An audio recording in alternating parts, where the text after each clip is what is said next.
Naila, निकल जाओ। क्यों निकल जाऊं मेरी जान? अभी तक तो मैंने असल बात इन्हें बताई भी नहीं। ये सब क्या चल रहा है? इस औरत ने मेरे देवर की शादी ऑर्गेनाइज की थी। तैयारी के दौरान जब इसने देखा कि हम कितने अमीर हैं तो इसने मेरे ससुर को फंसा लिया और फिर इसने मेरी सास को मेरे ससुर से अलग कर दिया। नाइला, दफा हो जाओ यहाँ से। देखा, ये इस बात से इनकार भी नहीं कर सकती। दफा हो जाओ यहाँ से। मुझे शौक भी नहीं है इस गंदगी में रुकने का। अभी इन पैसों को रखो, अम्मी ने भेजे हैं, तुम्हारा हक है इस पर।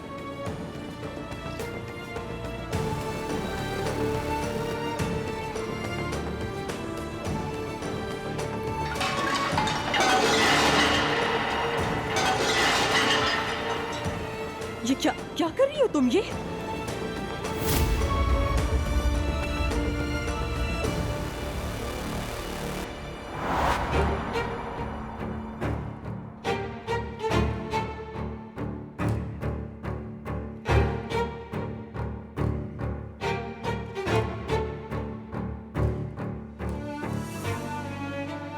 अब्दुल्ला तो खुद नहीं आ सके, उन्होंने मुझे भेजा है।